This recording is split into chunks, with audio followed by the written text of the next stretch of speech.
I've been trying to figure out how to tell my story. Do I do this elaborate video? A classic documentary? And then I realized I just have to tell it. I'm going to change the names of people and places to protect the good ones and to prevent the bad ones from coming after me for defamation of character. Even though I don't have any gag orders and I'm allowed to talk publicly about my experiences as much as I want. I'm going to talk about everything that happened when I got sick. Emphasis on try. A lot happened and it wasn't fun. Even while writing this, I've had to take breaks because reliving it is hard and I end up in tears a lot. This time changed my life completely and how I look at things. And honestly, it broke me. And the only reason that I made it through and that I'm alive is because of Jesus. His grace and His mercy literally dragged me through, got me here and kept me alive, even when the odds were stacked against me. Okay, let's do this. It all started in December 2013. I just had my birthday, was working on what I thought was a pretty solid plan for the future. My career was doing well and my whole life was in front of me. We were now a week before Christmas, putting up decorations, buying gifts, and also getting ready for the next year. I'm looking at apartments in different cities around the world and where I could go on my next adventure. I was staying with my parents, which helped me as a springboard to get my career in animation started. And I'll be grateful for that forever. So thank you, Mom and Dad. While getting ready for our family Christmas party, I started not feeling great. 20 minutes after every meal, I'd eat and then I'd shake afterwards. Like, you know when you have low blood sugar because you haven't eaten? But this was after every single meal. My stomach was sore, but nothing I can't handle. So nothing too serious in my opinion. And because I work in animation as a storyboard artist and I am not a medical professional, I knew exactly what I was talking about. My mom, who is a medical professional, a staff nurse for 20 years, tells me I need to go see a doctor. She took a guess at what she thought it would be, but said it would be a good idea just to reach out to a doctor that he also knew what was going on. Very reluctantly, I went. All I can think of is I'm going to look so stupid because I'm going to tell him I have a stomach ache. Side note, as a kid, I was diagnosed with spastic colon. The doctors didn't want to subject me, a child, to further investigation as it can be very invasive, and I was responding to treatment. So my parents were told to watch it, and if it got worse, they'd take me back. It never got worse, so I just stayed the course. I get to the doctor's office. Let's call him Dr. GP. I tell him the story. He does some doctor stuff and then says, "It sounds like dumping syndrome. My symptoms are caused by the stomach rapidly emptying large amounts of undigested food into my small intestine." Side note, this was also what my mom had thought it was. Go, Mom. After he tells me he thinks it's dumping syndrome, the first thing that I think of is like, oh great, that sounds so lame. First spastic colon, now dumping syndrome. Can I at least get a cooler name for this stuff? Anyway, Dr. GP continues and says, for now, I need to change my diet. Eat smaller portions, have snacks. Protein bars are going to be great to help control dumping syndrome. I need to do this and hold out for the new year because he wants to send me to a specialist in the city. And everyone closes in this week between Christmas and New Year. Basically, my timing sucks. So I walk out with my protein bar thinking, see, it's not that serious. There's no rush for now. I'll come back in the new year, go to the doctor, get the things done, and get on with my life plan. I followed Dr. GP's instructions, ate smaller portions, got a bunch of energy bars to snack on, and it's totally working. No more shaking, no stomach pain. New year, no problem. Christmas Eve comes along. And as a family, we have our big thing on Christmas Eve. Then we'll do smaller family stuff on Christmas, along with going to church in the morning. Christmas Eve is a stunning summer's day. Southern Hemisphere for the win. The whole family is there, including family from overseas. It is a lot of people. It's great and it's amazing. As usual, there is a huge feast, but I'm being good. And I'm only eating small portions and my energy bars. I'm running around taking photos because I have a camera, so naturally it's my job to take photos. So while everybody is swimming and having fun and just stealing meat from the spit braai, which is a barbecue, but it's not a barbecue because it's a braai, so it's a... Anyway, everybody's having a great time. I'm sitting with my siblings, my brother and sister and my brother-in-law. We're discussing New Year's plans. We can't seem to decide on what to do. Do we do fireworks on the beach? Do we go inland for a bra? Or do we wait for something else to come up? My sister says, it's okay. We have time. We'll decide later. And we totally have time. It's like a week away. So we went and we just enjoyed the rest of the day. We also make plans to meet up with our overseas family in January too. And we just have an amazing day. I have a small piece of meat, some potato salad, not even filling half a plate. The day goes on with no problem, and it's an all-round, awesome, amazing day. That evening we get home, and I put my still unwrapped Christmas presents in my room. And then my stomach starts to get sore. But it's different. The pain is not what I'm used to, and it's not going away. It's just getting worse and worse. Something's changed. For those of you that have parents in the medical field, you know that you don't just get to go to the hospital. They see right through all your tricks. You try and skip school, they know how to treat you and when you need to go to the hospital. We only go to the hospital if it's a necessity. So when my mom asks me, do you want to go to the hospital? I know things just got real. We make a decision. My mom is taking me to the hospital. We get to hospital 1. There are 3 hospitals in this story, so I'll call them hospital 1, 2, and 3. In South Africa, we have 2 hospital systems, private and government run. Government run is basically free, but the waiting times are longer because there are more people and they are heavily short-staffed and you don't have a say in who your doctor is. There is a shortage in basically everything, but it's free, making sure everyone in the country can get medical treatment even if it's delayed. Private is expensive, but the waiting times are usually short. They have equipment needed and it's working and you can have a say in who your doctor is. If you want to go to private, you need a medical aid or medical insurance. Depending on what you have to use specific hospitals and doctors on the list. This is important for later. My mom, when she works in government hospitals, she drilled into us that medical aid is an important thing and make sure you have one. So I got a hospital plan. It's the cheapest because it's not for everyday use, but they'll cover your hospital admittance into private. As we walk into hospital 1, I can't even walk up straight. I'm in so much pain. For Christmas Eve, casualty's pretty quiet. I'm taken to a bed while my mom quickly fills out the paperwork, filling in my medical aid details. The nurse asked me to rate my pain. I know exactly what she means, but I had listened to this comedian who spoke about his experience in hospital, and when he was asked to rate his pain, he was like 5 stars, 2 thumbs up. They explained to him, it's a scale from 1 to 10. So in his mind, he's like, there's worse pain out there. Like apparently breaking your femur bone is the worst pain you can experience. And if that's true, they have exclusive rights to 10. And 9 would be childbirth. So in my head, even though I am in so much pain, more than I've ever felt before, lying there, barely able to breathe, it hurts so much, I'm like, oh, it could be worse. It's not a femur bone. It's not childbirth.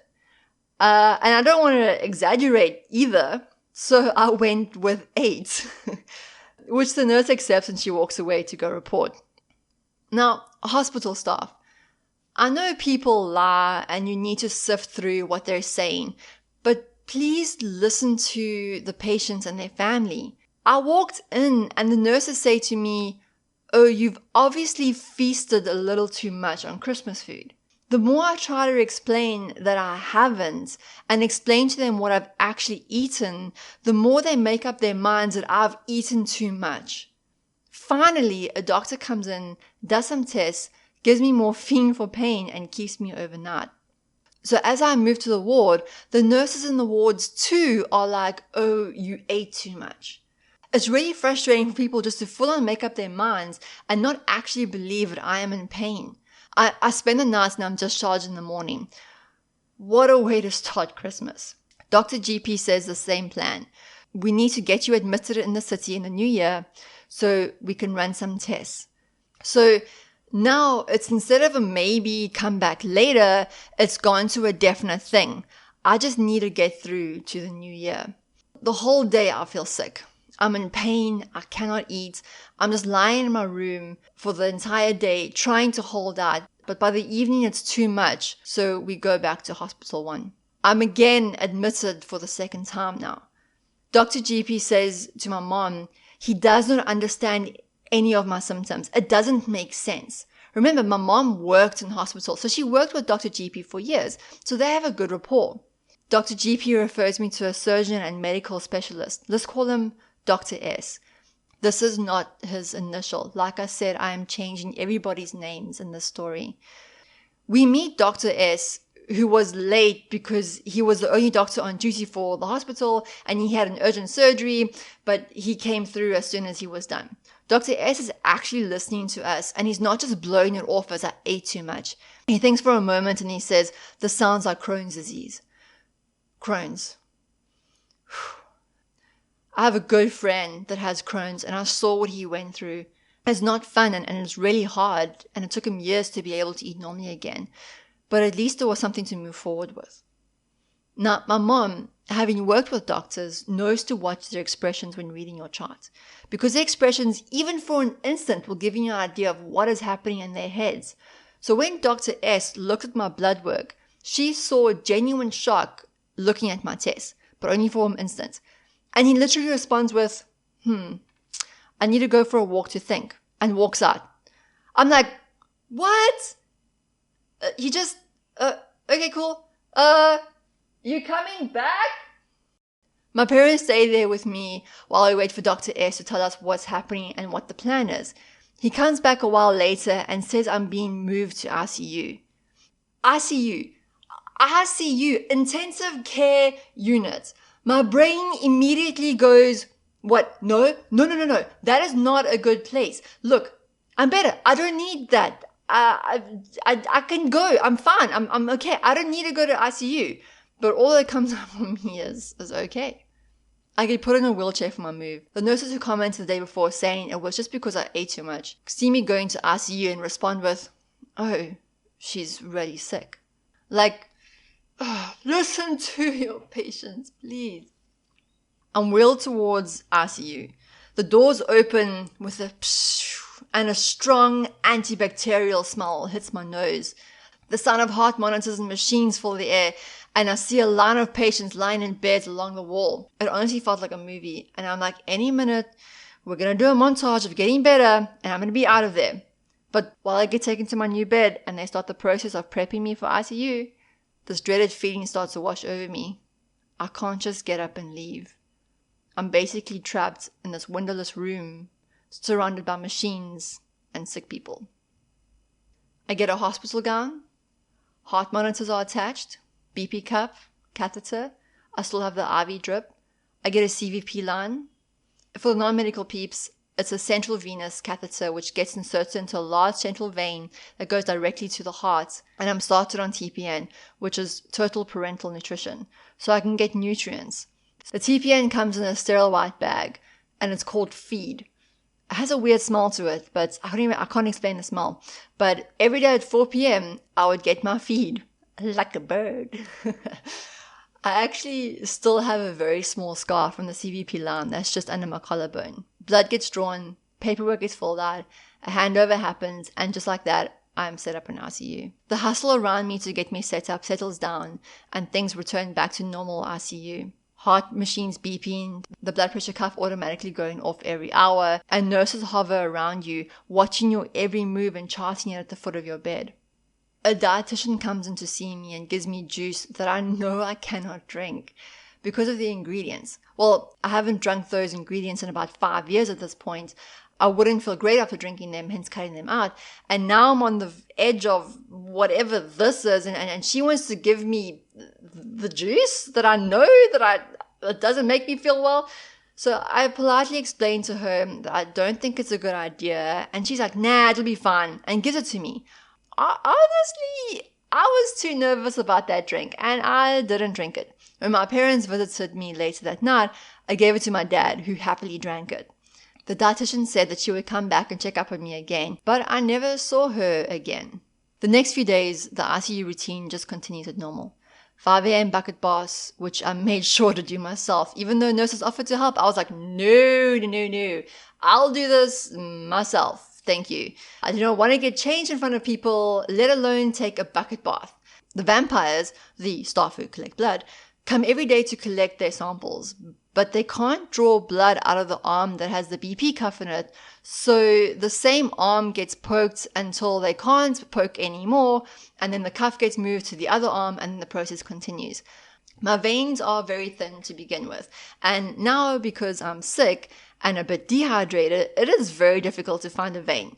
So to get one sample, I'd need to be poked a few times. Once, the vampire even moved the needle around while still in my skin and touched something that wasn't supposed to be and sent a shock down my arm followed by pins and needles.